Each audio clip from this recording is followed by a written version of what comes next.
인천전자 마이스터고 친구들 반갑습니다. 또 빵쌤입니다. 여러분 마지막 영상일 것 같아요. 선생님은 같은 날 다 찍고 있는데요. 영상의 길이를 적절히 조절하기 위해서 영상을 두 부분으로 나누는 거니까요. 선생님이 매일 똑같은 옷을 입는구나 라고 생각하시면 안 됩니다. 지금은 토요일이고요. 지금 시계를 봤더니 5시예요. 빨리 끝나고 마라 로제 떡볶이를 먹고 싶습니다. 선생님에게 남은 건 편집. 자, 여러분 이번에는요 마지막 우리 어떤 부분에 대해서 배울 거냐면요, 문법 요소 중에서 지금까지 높임, 그 다음 시간을 배웠다면 오늘은 피동 표현과 인용 표현 배울 겁니다.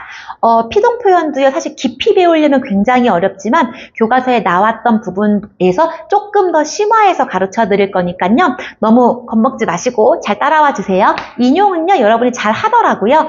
간단한 문제를 통해서 점검할 겁니다. 여러분이 감 잡으셨을지 모르겠지만 영상들을 통해서 제시했던 예들은 그냥 막 만들어낸 게 아니겠죠? 여기까지만 얘기합니다. 자, 그러면 본격적으로 피동 표현 살펴보기 전에 문장을 통해서 개념 정리 가겠습니다. 어부가 물고기를 잡는다. 주인공 찾아주세요. 잡는데요. 누가요? 어부가요. 그럼 지금 주어인 어부가 잡는 행위를 스스로 제 힘으로 했죠. 주어에 해당하는 대상이 어떤 동작이나 행동, 잡는. 여러분, 피동이라고 할 때 동자는 움직일 동자, 즉 동사랑 관련된 겁니다.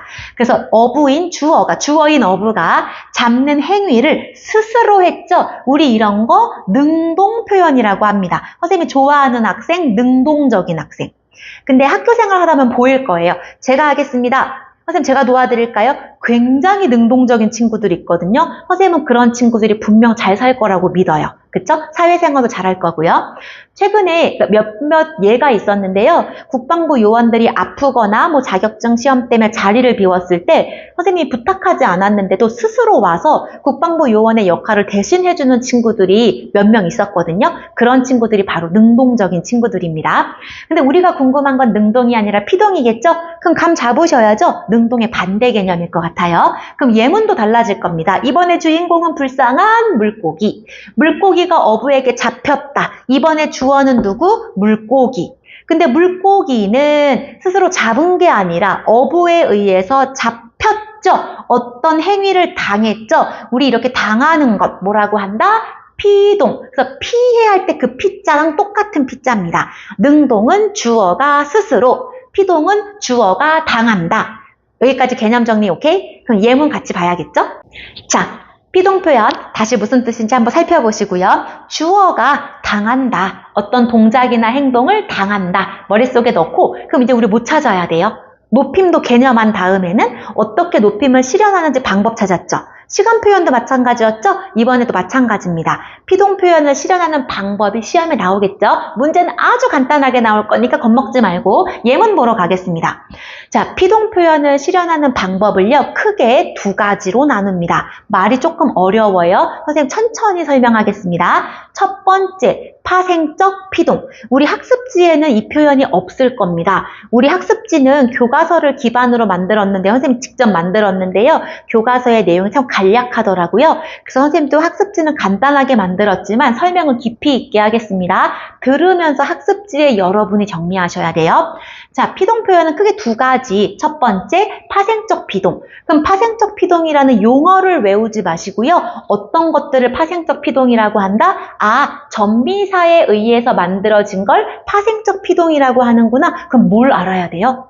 전미사요. 우리 전미사 했잖아요. 선생님, 사장님 할 때 님, 그 다음 선생님이 높임 표현할 때 접사 설명하면서 맨손에 맨 이런 것들, 핵심 의미 앞이나 뒤에 덧붙어서 의미를 조금 더해주거나 품사를 바꿔주는 애들을 접사라고 하고요.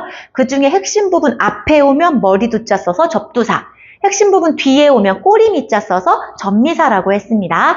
자, 그럼 두 번째는 통사적, 말 너무 어려워. 여러분, 통사는 문장이라고 생각하시면 좋을 것 같아요.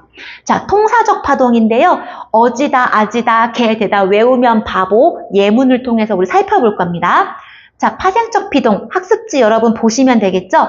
능동을 나타내는 동사에, 아까 능동은 무슨 뜻? 주어가 제 힘으로 스스로. 자, 능동을 나타내는 동사에 덧붙어요. 그래서 뭘 만들어줘요? 피동을요. 자, 핵심에 덧붙어서 만들어주니까 접사, 그 중에서 뒤에 덧붙으니까 접미사가 되겠죠? 자, 대표적인 피동 접미사 4개는 외우셔야 됩니다. 이희리기, 이희리기. 이거 근데 선생님이 유치하게 여기다가 하나 틀린 거 넣고 5개 중에 골라라 이러지 않겠죠? 예문을 통해서 여러분이 이희리기의 쓰임을 선생님과 같이 한번 살펴볼 겁니다. 자, 첫 번째 이희리기라는 접사를 통해서 피동을 만들 수 있고요. 두 번째 접사, 하다가 붙는 말에 되다를 붙입니다. 하다는 뭐고 되다는 뭐예요? 자, 공부라고 하는 명사에 하다를 붙이면 어떤 동사가 완료되죠? 공부하다. 자, 이렇게 중요한 부분에 덧붙어서 의미를 보충하거나 품사를 바꿔주는 이런 애들을 뭐라고 한다? 뒤에 덧붙는 애, 얘네들이 접미사예요. 자, 그럼 하다도 접미사고요. 하다에 대체될 수 있는 되다도 접미사겠죠. 예를 들면 되다 뭐 있을까요? 사용되다. 자, 사용이라고 하는 명사에 되다가 덧붙어서 당하는 의미를 도와주는 이 되다라는 애 접미사입니다. 아, 그럼 파생적 피동이라는 건 크게 보면 접미사에 의한 피동이구나. 그런데 우리 피동을 만들어주는 접미사, 크게 선생님이 두 부류로 나눴죠? 첫 번째, 조금 암기가 필요하다고 했던 이희리기. 그 다음 두 번째, 되다가 있구나. 아, 외워야지. No. 이따 예를 통해서 볼 겁니다. 자, 반면에 문장을 만들어준다라고 생각하시면 좋을 것 같은데요. 능동을 나타내는 동사 어간에 어지다, 뭐뭐게 되다를 붙인대요. 지금 외우지 마세요. 예문으로 볼 겁니다. 그럼 이제 예문 보러 가야겠죠? 함께 출발할까요? 자, 선생님이 제시한 예는 다음과 같습니다. 물과 가루가 섞였다. 의미 잘 찾으세요. 주어 찾고요. 자, 범인이 경찰에게 잡혔다. 강아지가 내 품에 안겨. 핵심은 안겨. 자, 방현지 선생님은 빵쌤으로 불린다. 자, 우리 뭘 찾아야 돼요? 주어 찾아야겠죠? 그럼 첫 번째 주어 누구예요? 누가 섞였어요? 물과 가루가 주어가 되겠네요. 자, 근데 얘네가 섞었어요? 아니죠. 물과 가루가 어떤 힘에 의해서 섞였습니다. 자, 핵심 부분 어디? 섞였다. 자, 두 번째, 범인이 경찰에게 잡혔다. 우리 주어인 주어인 범인이 경찰에 의해서 당했죠? 그럼 핵심 부분 어디? 잡혔다. 자, 이번에는요, 여러분 동사가 두 군데 있어요. 안기다에도 있고요, 잠들다에도 있습니다. 근데 선생님이 강조하는 부분 어디? 강아지가 아는 게 아니고요, 안겼죠? 어디? 안겨. 자, 그럼 네 번째는 선생님이 어디 강조할까요? 네, 선생님이 불린다. 이 부분입니다. 그럼 이제 주어가 어떤 행위를 하는지, 당했는지를 보면 되는데요. 물과 가루가 섞이는 동작을 당했고요. 범인이 잡혔고요. 강아지가 아는 게 아니라 안김을 당했고요. 방현지 선생님이 부른 게 아니라 불리고 있죠. 자, 그럼 이 부분은 전부 뭘 나타내는 부분이에요? 네, 피동을 나타내는데요. 분석하겠습니다. 자, 얘는 지금 활용되어 있잖아요. 자, 섞이다, 기본형이고요. 그 다음 잡히다, 기본형이고요. 안기다, 기본형이고요. 불리다, 기본형입니다. 선생님, 근데 이거 기본형 아닌 것 같아요 라고 말하는 똘똘한 친구 있을 텐데요. 이거 섞다 아닌가요? 그건 선생님 한번 써볼게요. 섞다. 그럼 여러분, 섞다라는 건 능동이에요, 피동이에요? 물과 가루를 섞는다. 얘는 능동을 나타내는 기본형이고요. 자, 얘는요, 잡다. 잡다도 어때요? 능동을 나타내는 동사네요. 여기는요, 앉다. 얘도 능동. 부르다. 얘도 능동입니다. 그럼 지금 우리 앞에서 1단계로 봤던 이 친구들은 능동을 나타내는 동사의 어간에 뭐가 붙었어요? 이, 그리고 히, 그리고 기, 그리고 리라고 하는 접미사가 붙어서 의미가 피동으로 바뀌었죠. 다시, 자, 능동을 나타내는 동사에 접미사 이, 히, 리, 이히, 기, 리가 붙어서 피동으로 바꿨죠. 그럼 지금 이 예문들은 전부 피동인데요. 무엇에 의해서 피동이 이루어졌다? 정리하면 피동접미사 이히, 리, 기를 통해서 능동이 피동으로 변한 예문이 되겠죠. 예, 잘 보셔야 됩니다. 자, 우리 접미사 이히, 리, 기 말고 또 있었죠? 어떤 거? 되다, 사용되다. 그럼 또 다른 예를 한번 살펴보겠습니다. 그 전에 칠판을 조금 지우고요.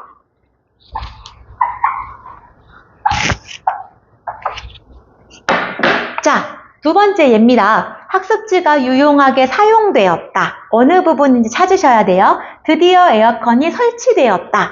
여러분, 학습지가 사용했나요? 아니죠. 학습지는 사용을 당했고요. 에어컨이 설치했나요? 아니죠. 에어컨은 설치를 당했죠. 우리 그걸 알려주는 부분 어디? 이 부분. 사용되었다. 그 다음 설치되었다. 자, 공통으로 뭐 사용되고 있다? 피동전미사 되다가 쓰이고 있죠. 자, 그 정리해보면요. 파생적 피동, 즉 전미사에 의한 피동을 파생적 피동이라고 하는데요. 첫 번째, 이희리기. 그리고 되다라는 전미사를 통해서 능동이 피동으로 바뀐다. 예문을 통해서 잘 정리하기 바랍니다. 자, 그럼 학습지에 있는 예문 쉽지만 우리 방심하지 말고 꼼꼼하게 살펴볼까요? 자, 꽃을 꺾다. 선생님이 가끔 선생님 반 친구들한테 꽃반지 선물을 받고 꽃을 받을 때가 있는데 굉장히 감동적이에요. 근데 선생님 떨어진 걸 주워오라고 했는데 따서 주는 친구들이 있더라고요. 식물을 아껴야 됩니다. 자, 성원이가 꽃을 꺾었다. 꺾다. 이건 능동이죠. 그럼 꽃 입장에서는요? 그렇죠. 꺾이다. 자, 뭘 사용하고 있어요? 피동전미사 이를 쓰고 있고요. 자, 먹다. 예를 들면 송기가 밥을 먹는다. 송기가 스스로 먹는 거니까 능동이지만 밥의 입장에서는 송기에게 밥을 먹히는 거겠죠? 그럼 먹다의 피동 표현 먹히다. 선생님, 먹이다 아닌가요? 여러분, 먹이다를 문장을 만들어 보세요. 어머니께서 아기에게 밥을 먹이신다. 그때는 시키는 게 당하는 게 아니고요. 먹도록 시키는 거거든요. 우리 그런 걸 사동 표현이라고 합니다. 헷갈리시면 안 돼요. 자, 소문을 듣는다. 소문을 듣다. 이건 능동이죠. 소문이 들리더라. 자, 이번에 뭘 써서 우리 피동전미사 리를 쓸 수 있고요. 자, 안다. 이거는 알아 이게 아니고요. 안다를 말하는 겁니다. 자, 내가 아기를 안았다. 능동이죠. 아기 입장에서는 안기다. 안김을 당하는 거죠. 자, 그래서 첫 번째 예에서는 피동전미사 이, 두 번째는 히, 세 번째 리, 마지막 기. 자, 이희리기 피동을 만드는 전미사이다. 여기에 우리 또 다른 전미사 뭐가 있었다? 되다. 그럼 되다는 언제 붙나요? 아까 학습지에 있었죠? 하다가 붙는 말에 대체될 수 있는 피동 표현이 되다예요. 예를 들면 사용하다, 사용되다 이처럼요. 자, 교과서의 학습지의 예를 정리했으면 이제 조금 어렵지만 시험에 중요하게 언급될 수 있는 내용 마저 보러 가겠습니다. 자, 선생님 학창시절에도요, 국어 시간에 이 내용이 중요하게 다뤄졌던 것 같거든요. 잘못된 피동 표현입니다. 잘못됐다라는 거. 우리 어떤 표현을 쓰고 있냐면 이중피동. 여러분, 이중피동 무슨 뜻일까요? 찍어보세요. 피동이 두 번, 불필요하게 두 번 반복됐다는 뜻이죠. 그래서 잘못된 표현인데요. 어떤 것들이 있는지. 근데 일상생활에 여러분들도 그렇고 선생님도 종종 잘못된 표현 쓸 수 있으니까 이번 기회에 바르게 알겠습니다. 나 그 말이 믿겨지지 않아. 이거 어디가 문제일까요? 자, 첫 번째 어디가 문제일까요? 믿겨지지. 여러분 분석하면 되잖아요. 우리 분석 한번 해보겠습니다. 자, 믿겨지지. 기본형 믿다죠. 출발합니다. 믿다의 믿. 어떤 부분? 어간이고요. 지금 선생님 개인 비밀이라 지금 이걸 화면에 하나로 가득 선생님까지 잡히게 하려고 개인 빔을 쓰고 있다 보니까 선생님 화면에 막 막기도 합니다. 없애면 화면도 다 없어져요. 손으로 가리면. 혹시 화면이 좀 가려져도 이해해 주세요. 자, 믿겨지지 않는다. 믿 플러스 이거 뭐가 결합된 걸까요?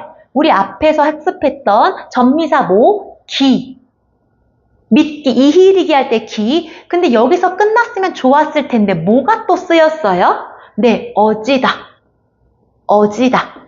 우리 아까 표에서 통사적 파동이라고 했던 거 기억나실까요? 어지다, 아지다 또는 개, 되다 할 때 이게 바로 통사적 파동입니다. 여러분, 그럼 지금 통사적 피동입니다. 파동이 아니고요. 그럼 지금 피동 하나, 전미사에 의한 파생적 피동 하나, 그 다음 어지다에 의한 통사적 피동 하나, 지금 하나하나 두 번 몇 번 쓰였어요? 두 번 쓰였죠. 이건 잘못된 겁니다. 그러면 이 중에 하나씩만 사용하면 좋겠네요. 그래서 만든 올바른 표현이 이거예요. 그 말이 믿기지 않는다. 이번에 뭘 썼어요? 네, 피동 전미사 기만 써서 이중이 일어나지 않게 했고요. 또는 기를 쓰지 않고 그 말이 믿어지지 않는다. 어지다. 어지다. 이 통사적 피동을 통해서도 피동을 만들 수 있죠. 그래서 이렇게 만들거나 이렇게 만드는 건 정답이지만 두 개를 같이 합친 믿겨지지 얘는 땡. 잘 기억하셔야 됩니다. 자, 두 번째 예입니다. 창문이 열려져 있다. 창문이 열려져 있어. 이 표현 어때요? 우리 일상생활에 자주 틀릴 수 있거든요. 어떤 부분을 선생님이 문제 삼을까요? 네, 열려져. 그럼 여러분 연습장에다 분석해 주실래요? 자, 열려져 기본형 열다의 어간 플러스 우리 피동전미사 리 열다는 능동, 열리다는 피동이겠죠. 여기서 끝났으면 좋았을 텐데 이번에 위에서 마찬가지로 또 뭐가 붙었어요? 플러스 어지다, 어지다. 열려지다라고 되어 있는 거죠? 그럼 얘도 피동 몇 번 쓰였어요? 2번. 그럼 안 된다고 했죠? 그럼 얘 어떻게 고쳐볼까요? 창문이 열려있다. 창문이 열려있어. 열려져 있다가 아니고요. 창문이 열려있어. 자, 이렇게 고치면 좋겠고요. 자, 세 번째. 사건의 원인은 그것으로 보여집니다. 어디가 문제일까요? 보여집니다. 여러분, 그럼 이건 여러분이 분석해 주세요. 선생님 기다릴게요. 3, 2, 1. 영상 멈추고 여러분 하셔야 됩니다. 자, 기본형 보다에 플러스 피동전미사 이희리기 할 때 이가 붙었고요. 그 다음 또 뭐가 붙었어요? 어지다. 보여지다잖아요. 그럼 얘도 이중피동이네. 그럼 어떻게 고쳐볼까요? 사건의 원인은 그것으로 보입니다. 이 하나, 피동전미사 하나만 쓰면 좋겠죠? 자, 그럼 네 번째 예문입니다. 운동화끈이 풀려졌어. 풀려졌어. 어디다 밑줄 치고? 풀려졌다. 땡. 그럼 여러분 분석해주세요. 기다릴게요. 기본형 풀다에 능동을 나타내는 풀 어간에 우리 피동전미사 뭐를 붙이고? 리. 근데 여기서 끝났으면 좋았겠지만 또 뭘 쓰고 있다? 어지다.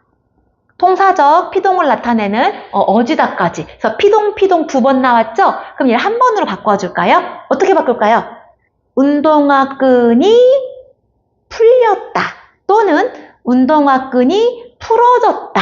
두 개로 쪼개면 되겠네요. 여러분 이거 참 많이 틀리는 부분이죠? 근데 중요하니까 잘 보셔야 됩니다. 자, 마지막 부분입니다. 묻혀진 진실. 여러분이 찾으세요. 이제 묻혀진 진실. 어디가 문제가 있고요? 묻혀진. 그럼 여러분이 이제 분석해 주실래요? 선생님 자꾸 이 화면의 빛 때문에 눈이 좀 불편해서 여기다가 선생님 분석할게요. 묻혀진. 묻혀진. 자, 분석해 보겠습니다. 묻다. 능동에 나타내, 능동의 우리 동사 어간 묻에다가 피동을 나타내는 전미사 히가 붙었고요. 묻히 어지다 또 붙었네요. 그쵸? 그래서 무슨 피동? 이중피동. 혹시 화면에서 또 사라지고 있나요? 자, 이중피동은 땡. 그럼 우리 어떻게 고치지? 한 번만 써서 묻힌 진실. 묻힌 진실. 자, 여러분 이 예문 잘 보시고요. 이중피동까지 여러분이 이해했다면 이제 거의 학습이 끝났습니다. 자, 여러분 마지막 학습 내용입니다. 인용 표현인데요. 우리 5분 만에 끝내볼게요. 자, 인용 표현은 여러분이 많이 알고 있더라고요. 우리 인용이 무슨 뜻? 끌어다 쓰는 거. 그래서 이 인자는요. 만유 인력할 때 그 인이랑 똑같습니다. 끌어당기다라는 뜻인데요. 자, 인용 표현 크게 두 가지로 나뉘죠. 학습지 빈칸 채우셔야 됩니다. 첫 번째 직접 인용, 두 번째 간접 인용. 그럼 각각의 정의 외우실 필요 없습니다. 정의를 물어보는 문제는 선생님 웬만하면 내지 않죠? 우리는 예를 통해서 살펴볼 거니까요. 일단 직접, 간접, 빈칸 채우시고 한번 읽고 설명 들어주세요. 여러분 직접 인용은요. 다른 사람의 말이나 글을 원래의 내용과 형식을 그대로 다른 사람의 말이나 생각을 그대로 가지고 오는 것을 직접 인용이라고 하고요. 그럼 직접 인용했다라는 표시를 해야 되잖아요. 그 표시, 큰 따옴표 아주 중요합니다. 그리고 조사를 덧붙이는데요. 어떤 조사? 라고 하는 말 덧붙입니다. 예를 들면 얘들아, 빵쌤이 이번 학습지에서 시험 많이 나온다 라고 말씀하셨을 때 그 라고를 뜻하고요. 세 번째, 어떤 장점이 있냐면요. 직접 끌어오니까 현장감, 생생할 수 있겠죠? 근데 이거 달달 외우는 친구는 바보. 우리는 예를 볼 거라고 했고요. 자, 그럼 여기서 핵심 부분만 다시 짚어볼까요? 간접 인용이란 원래의 내용과 형식을 그대로 가지고 온다. 그대로 가지고 왔다라는 걸 어떤 표시로 남긴다? 큰 따옴표. 큰 따옴표 요거 말하는 겁니다. 큰 따옴표. 그리고 또 하나 조사라고를 쓴다. 매우 중요한 거는 두 번째. 그 다음 세 번째는요. 현장감과 생동감을 준다는 여러분 당연하게 이해하시면 좋겠고요. 그럼 직접 인용은요. 한번 뭔가를 걸러서라는 표현 적절하진 않겠지만 다른 사람의 말이나 글을 내용만 끌어다 쓰고 형식은 유지하지 않는다. 말한 형식 그대로 갖고 오지는 않는다. 그래서 우리 표현이 조금 다르겠죠. 큰 따옴표 안 쓰고요. 그 다음 조사라고 붙이지 않고 고를 붙인다. 다시 직접 인용은 큰 따옴표랑 라고, 간접 인용은 따옴표 없이 고. 근데 이거 외우지 마세요. 예를 봐야겠죠? 선생님이 이번에 얘는요, 교과서를, 핵심 부분 다시, 내용만 끌어다 쓰고 형식은 유지하지 않는다. 그 다음 고라는 조사 붙이고요, 따옴표 쓰지 않는다. 두 개 꼭 비교하시는 걸 예를 통해서 살펴보겠습니다. 자, 여러분, 선생님 인용 표현은요, 교과서 200쪽에 있는 좋은 문제가 있길래 이걸 활용하려고 합니다. 교과서 있으면 꼭 같이 보셔야 되고요. 이렇게 탐구 형식으로 나오는 게 수능이나 모의고사 형식이거든요.